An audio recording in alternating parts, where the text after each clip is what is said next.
आता आपल्या महाराष्ट्रीयन लोकांना असं सांगायचं आहे की आपल्या देशामध्ये एक तऱ्हेचा नवीनच भूतांचा प्रकार सुरू झालेला आहे.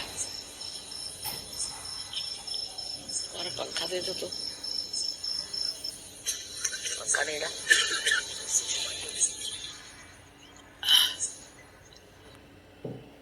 आणि ह्या भूतांच्या प्रकारामध्ये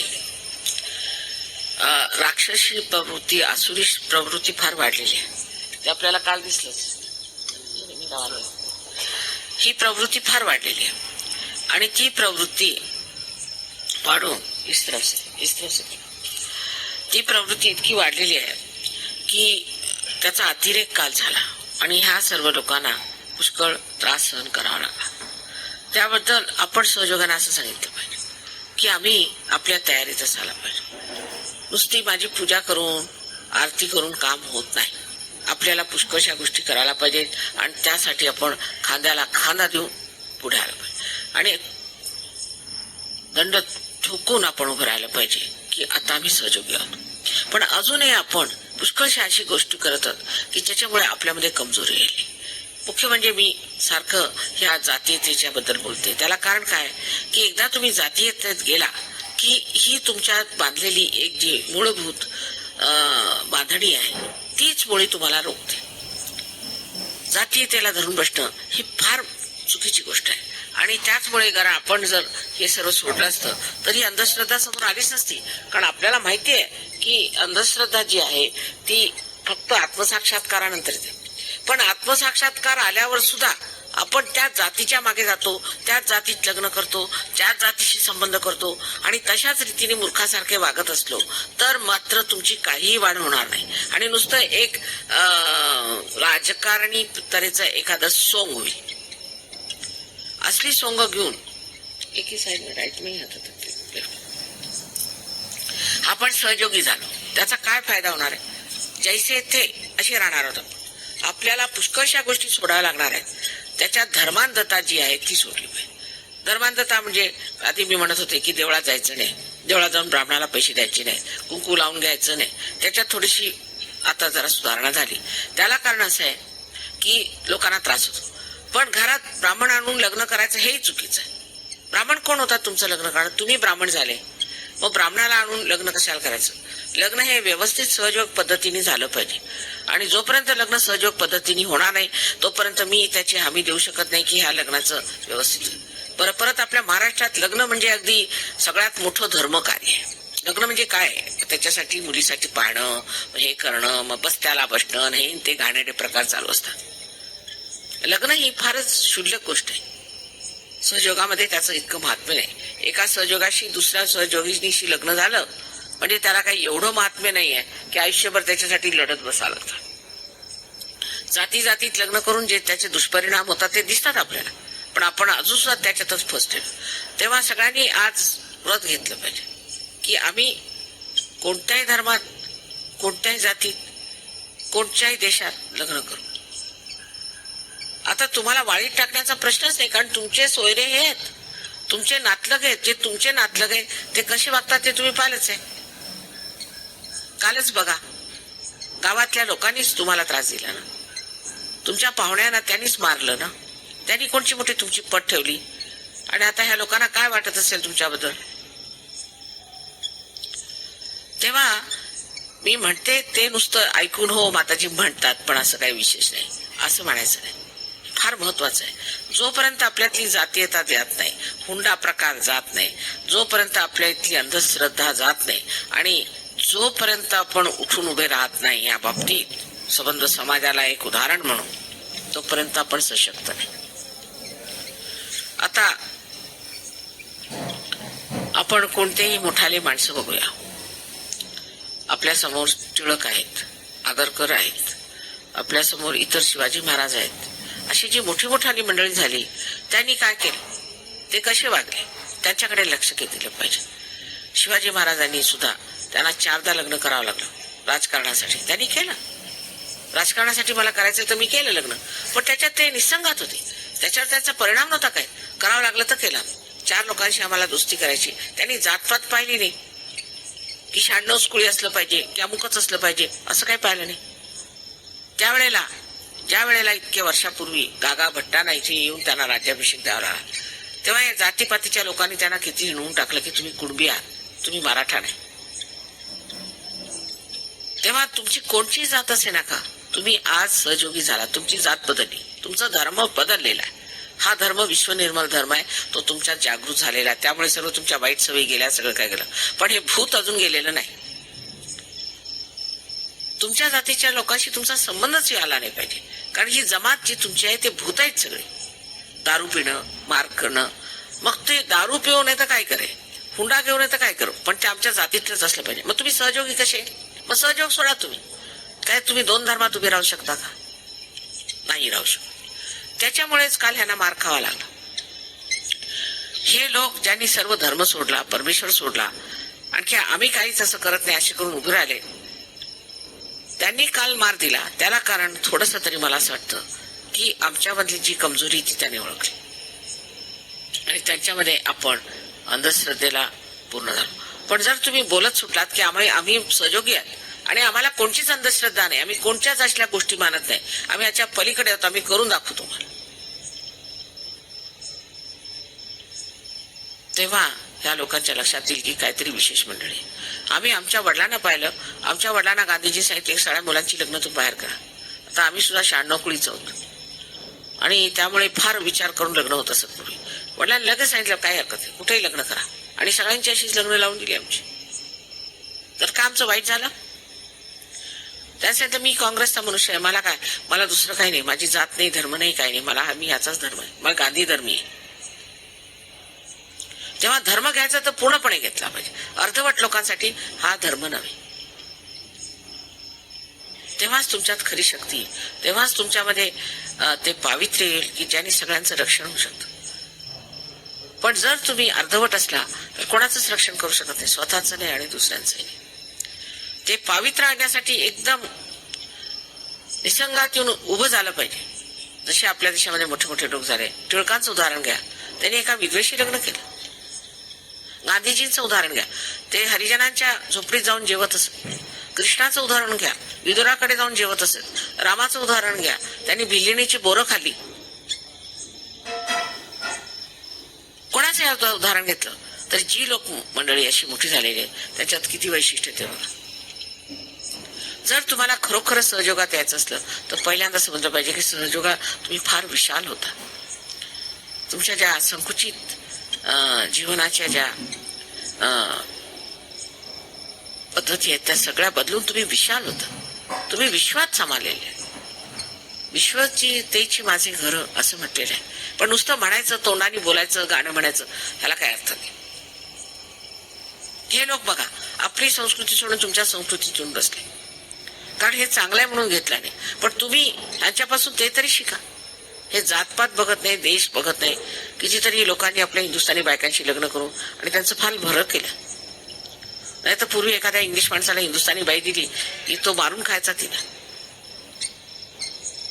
म्हणा इथे अजूनही मारून खातातच, इथे बायकांना मारून खाणं हा आपल्याकडे एकच खाण्याचा धर्म आहे. पण तरी सुद्धा आपण त्या रीतीने वागतो. बायकांची इज्जत करायची नाही, सगळ्यांच्या समोर भांडायचं, सगळ्यांना बोलायचं, ही एक दुसरी पद्धत आहे. इथे बायकांना दाबून ठेवायचं. तेव्हा ही शक्ती जी आहे तुमच्या इथली, त्यांना तुम्ही जोपासून घेतलं पाहिजे, त्यांची वाढ केली पाहिजे, मुलींना शिक्षण दिलं पाहिजे, त्यांना वाढवलं पाहिजे, त्यांच्या आवडीनिवडीप्रमाणे त्यांची लग्न केली पाहिजे, त्यातल्या त्यात त्यांची सहयोगांचीच लग्न केलं पाहिजे. म्हणजे मुलं सुद्धा सहयोगी होती. जन्माला जे उद्याची पिढी येणार आहे, तुम्ही किती महत्वाच्या पदावर आलात हे तुम्हाला लक्षात येत नाही. तुम्ही ते नाही. शिवाजी महाराजांनी मावळे घेतले ते त्याच्यापेक्षा अत्यंत महत्वाच्या जबाबदारीच्या कामावर तुम्ही आलेला आहात आणि सहयोगात आले आहेत. जरी माझ्याजवळ 2 सहयोग असली तर चालतील, पण त्यांनी पूर्णपणे सहयोगी असलं पाहिजे, नाहीतर सहयोगात आलं नाही पाहिजे. पहिली गोष्ट. दुसरं म्हणजे मी जे म्हणते ते मानलं पाहिजे, कारण मला सगळं दिसतंय. मी सर्व साक्षी, सर्व द्रष्टा आहे, मला सगळं समजत आहे. तिसरी गोष्ट म्हणजे माताजीने असं म्हटलं असं म्हणून का मला वापरायचं नाही. माताजी असं म्हणणार नाहीत, आम्हाला माहिती. एकंदरीत तुमच्यापासून मला इतक्या अपेक्षा का आहेत त्याला कारण एकच आहे, कारण मी फार शक्तिवान आहे, माझ्यात फार शक्ती आहे. फक्त तुमचे दिवे तुम्ही स्वच्छ करा, म्हणजे मी प्रकाश द्यायला तयार आहे. तुम्हाला एकाहून एक मोठी माणसं करून सोडून दे. काय गांधी आणि काय टिळक आणि काय त्याच्या पुढे तुम्ही म्हणजे कितीतरी दैदिप्यमान होऊ शकता. एवढे मोठे सुधारक नाही, एवढे मोठे महत्वाचे लोक तुम्ही होऊ शकता. पण आधी तुमचे दिवे तुम्ही स्वच्छ करा. जर ते दिवे स्वच्छ झाले नाही तर तुम्ही जिथल्या तिथे कुजून मारणार आणि सहयोगाची बदनामी आहे. त्या प्रत्येकाने लक्षात घेतलं पाहिजे की माताजी मध्ये अत्यंत शक्ती आहे. त्या जर वापरायच्या आहेत तर त्याचं जे साधन आम्ही, त्याचे जे आम्ही प्रकाश आहोत, ते प्रकाश आमच्यातून वाहण्यासाठी म्हणून आमचे दिवे स्वच्छ पाहिजे आणि त्याची पूर्ण तयारी असायला पाहिजे. ध्यानधारणा करायलाच पाहिजे. जे आमच्या ह्याच्यात निषिद्ध आहे ते करायचं नाही. स्वजगात पुष्कळशा गोष्टी निषिद्ध आहेत आणि त्या निषिद्ध गोष्टी सोडायच्याच. पण आता पुष्कळांची व्यसनं सुटून गेलेली आहेत. पुष्कळशे लोक दारू बिरू सोडून अगदी व्यवस्थित झालेले आहेत, कबूल आहे. पण पैशाच्या बाबतीत, व्यवहाराच्या बाबतीत सुद्धा अत्यंत चोख झालं पाहिजे आणि साडे तोड झालं पाहिजे. 4 लोकांमध्ये गेलं म्हणजे सहजकाच्या गोष्टी अगदी तोंड उघडून बोलायचं. काहीतरी तिथे संभावितपणा आणून आणि चुपचाप बसून चालत नाही. सहयोगाबद्दल अगदी सडे तोड बोललं पाहिजे. आणखी त्यांना सांगितलं पाहिजे की सहयोग हाच आज युगाचा धर्म आहे. तो जर घेतला नाही तर सर्वांचा सर्वनाश होणार. सगळ्यांना, तुमच्या नातलगांना, ह्यांना त्यांना पत्र द्या, आम्ही सहयोगात हे मिळवलेलं आहे. आता तुम्ही लोक पत्रिका छापतात, त्यात सुद्धा माझं नाव असायला पाहिजे.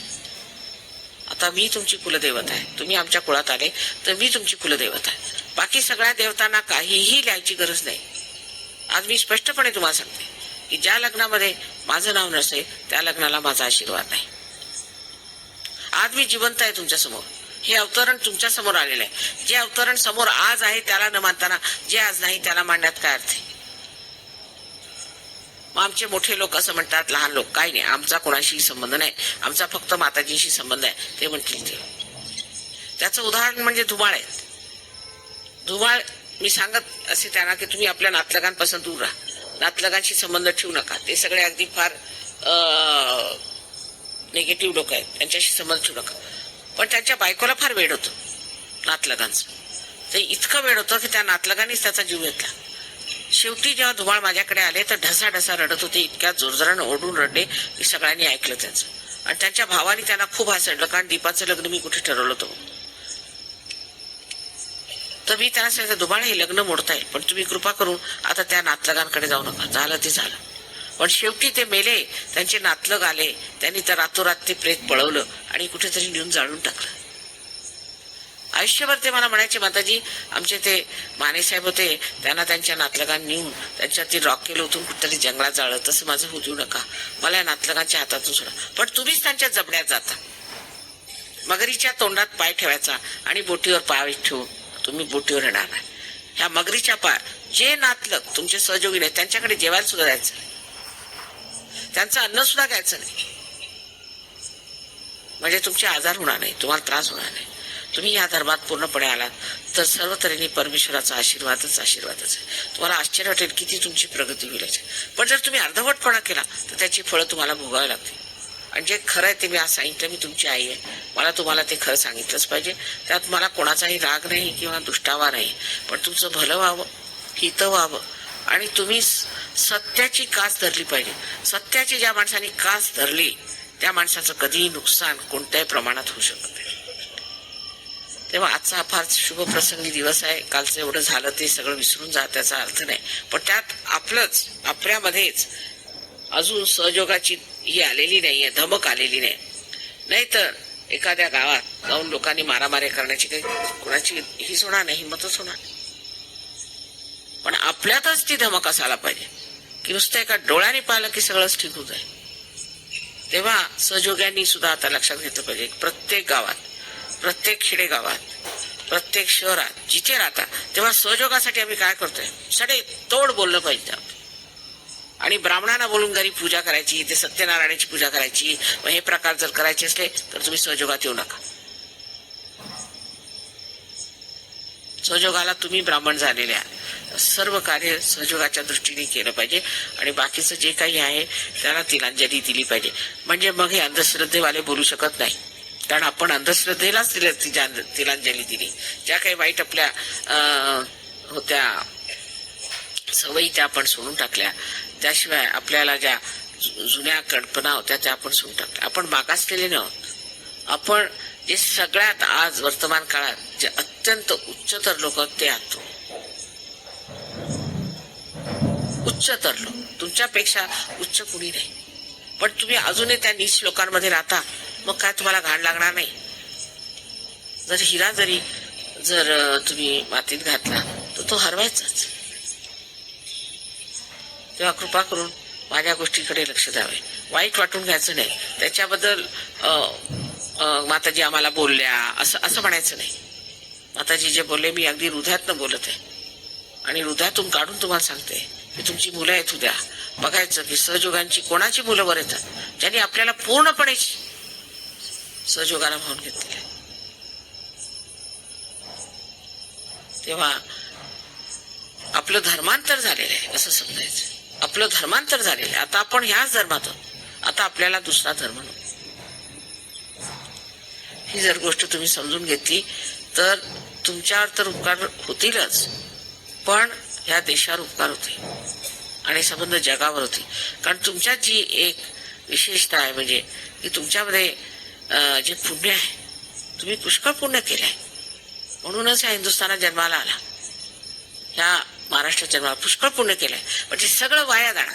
मूर्खपणामुळे ते सगळं वाया जाणार आहे. आजपर्यंत कोणत्याशी साधू संत झाले त्यांनी जातीयतेला मदत केली? अहो, नाचगणूंनी सुद्धा म्हटलं की आम्हाला म्हणती ब्राह्मण, आम्ही जाणिले नाही ब्रह्म, आम्ही कसले ब्राह्मण. नुसत्या सरस्वतीने म्हटले, ते सगळे ब्राह्मण लोक होते, त्यांनी सुद्धा या गोष्टीला म्हटलेलं आहे. मग आपण असं त्यांच्या आहारी जायचं आणि तीच कामं करायची, किती चुकीचं आहे. आता तुम्हाला दर्शन झालेलं आहे विशालतेचं. तुम्ही माझे फोटो बघितलेत, सगळं काय बदललं, दिव्य आहे, सगळं फार दिव्य आहे. एवढी दिव्यता मिळवण्यासाठी तुम्हालाही दिव्य असायला पाहिजे. तेव्हा आज विशेष करून मी सगळ्यांना सांगते, आता मी विनंती करणार नाही, कारण खुश तुम्ही मला केलं पाहिजे. देवीला प्रसन्न करावं लागतं, मी तुम्हाला प्रसन्न करत बसणार नाही. तुमच्यातली जी शक्ती आहे, तुमच्यामध्ये जे आतमध्ये जे साठवलेली संपत्ती आहे, त्याचा प्रकाश जगावर पडला पाहिजे. आणि तुम्हीच लोक करू शकता जास्त ह्यांच्यापेक्षा, कारण तुमच्याजवळ ती संपत्ती आहे. हे लोक संपत्ती नसताना सुद्धा त्याचा उपयोग जास्त करतात आणि तुमच्याजवळ संपत्ती असून तुम्ही त्याचा उपयोग करत नाही. असे हे दोन प्रकार आहेत. तेव्हा कृपा करून पुढच्या वेळेला मला एकाहून एक सहयोगी तयार पाहिजे. इतकंच नव्हे, पण प्रत्येकाने भाषणं द्यायची. आता अंगापूरच्या लोकांना मला सांगणं आहे की त्यांनी जाऊन उद्या संघटना करायची सहयोगाची. इतकंच नव्हे, पण भाषणं द्यायची. आणि खुले आम, तिथे एक मोठं पटांगण आहे, तिथे बसून खुले आम सहयोगाबद्दल सांगायचं, काय आहे काय नाही आहे. एका नुसत्या भाषणाने हे सगळे लोक आपल्यावर बिथरले होते आणि आपण कधीच भाषण देत नाही. तिथं त्या माणसाने एक भाषण दिलं, तो पोलिसवाला सुद्धा बिथरला होता. आणि आज त्याच्या लक्षात आलं तर त्याला एवढं वाईट वाटलंय. म्हणजे आपण काम नाही करत, त्यामुळे आपण बोलत नाही. आणि सहयोगाने मित्रता वाढेल, शत्रुता जाईल. आता जाऊन सगळ्यांना सांगायचं, झालं हे वाईट झालं, आम्हाला फार वाईट वाटतं. सगळ्यांना एक सभा करा, जाहीर सभा. आणि त्यात ज्यांनी ज्यांनी केलं त्यांनी क्षमा मागितली पाहिजे. अर्थात ज्यांनी त्रास दिला त्यांचं काहीतरी वाईटच होणार. मी कितीही प्रयत्न केला, किती क्षमा केली, तरी हे गण आहे आणि हे गण यांना ठिकाणावर लावते. पण तरी सुद्धा तुम्ही सांगायचं की जे झालं ते विसरून जा. आणि आपल्याला देवधर्माशिवाय चालणार नाही.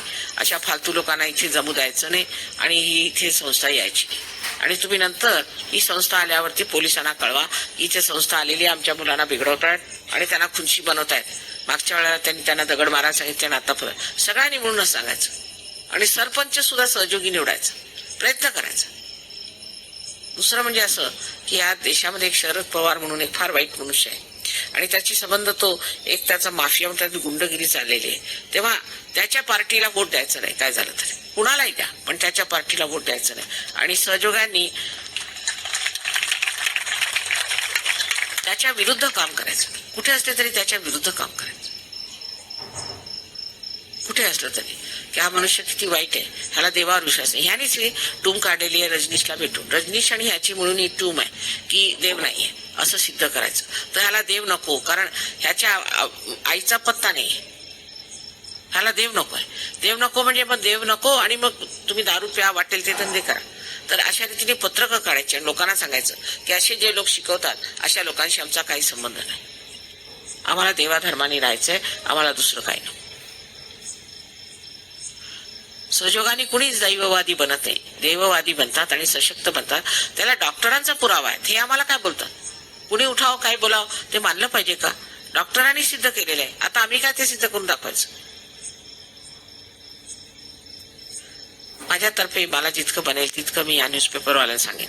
पण असले घाणेरडे न्यूजपेपर घ्यायचेच नाहीत. केसरीवर बहिष्कार टाकायचा, लोकसत्तेवर बहिष्कार टाकायचा, ऐक्य म्हणून पेपर आहे त्याच्यावर बहिष्कार टाकायचा. दुसरा पेपर तुम्ही साताऱ्याला सुरू करा. ऐक्य म्हणून जे पेपर त्याच्यावर बहिष्कार टाकायचा. अगदी बेकार आहे ते.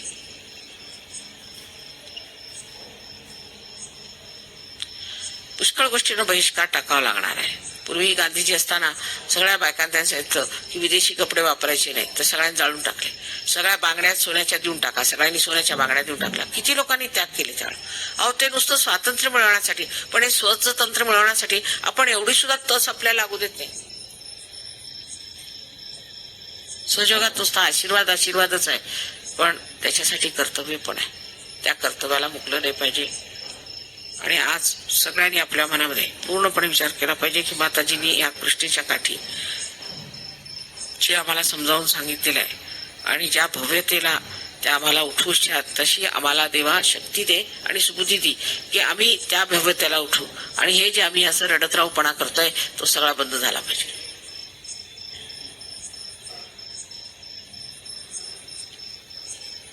या त्या उपायाने आपलं आपण ठीक करून घेतलं पाहिजे. स्वतः विचार करू की मी काय करतोय. माताजी म्हणतात तुम्ही फार मोठे होऊ शकता, पण मी काय करतोय, माझ्यात काय दोष आहे? तुम्ही जर मला खरंच आदिशक्ती मानता, मग तुम्हाला आणखी जगातलं पाहिजे काय? अहो जी आदिशक्ती जिने सर्व सृष्टीची रचना केली, सगळं काही जगामध्ये केलेलं आहे, आज जेवढं काही आहे ते आम्ही केलेलं जर असलं तर मग तुम्हाला आणखीन काय पाहिजे? नुसतं आदिशक्ती म्हणायचं, ओरडायचा, जय जयकार करायचा, पण त्याचा काय अंदाज आहे का तुम्हाला? आदिशक्ती म्हणजे काय असतं ते? एवढी मोठी तीच गोष्ट आहे आणि असं तोंडाने आपण म्हणतोय, नुसतं चरपट पंजिरी आहे ती. स्पष्टपणे समजून घ्या. आदिशक्तीने तुम्हाला निवडलेलं आहे, ज्या कार्यासाठी हे तुमचं परम भाग्य आहे. अनेक वर्षाचं तुमचं पुण्य आज कामाला येणार आहे, तेव्हा कृपा करून त्याच्या लायक व्हा. कसले तरी रडतराव घोडं ह्याच्यात चालणार नाही. आणि असे जर असले तर तुम्ही जगातून निघालेले बरे. आजपासून सगळ्यांनी हा मनात विचार घ्यायचा. त्या शिवाजीला भवानीने नुसती तलवार देऊन एवढं प्रभावी केलं, तीच भवानी आज तुमच्या समोर बोलते. ती तुम्हाला कुठे पोचून देईल याचा काही अंदाज आहे का तुम्हाला? तर आजच्या ह्या शुभ प्रसंगी नम्रपणे व्रतनिश्चय आपण ठरवायचं की आम्ही सहयोगी आहोत आणि मरणापर्यंत आम्ही सहयोगी राहू आणि त्याच्याही नंतर आम्ही सहयोगी आहोत. हे अनंतातलं आमचं मिळवलेलं आहे आणि आम्ही तसे राहू. आणि अशा वीरश्रीनी आणि अशा गौरवानी आयुष्यात राहिलं पाहिजे. हा गौरव असायला पाहिजे. त्यात तुमचं काही चुकलेलं नाहीये. परमेश्वराचं कार्य करणं हे फार मोठं आहे आणि तुम्हाला आम्ही निवडलेलं आहे. तुमचा आम्ही गौरव केला. आता तुम्ही सुद्धा परमेश्वराचा गौरव वाढवावा असा माझा तुम्हाला अनंत आशीर्वाद आहे.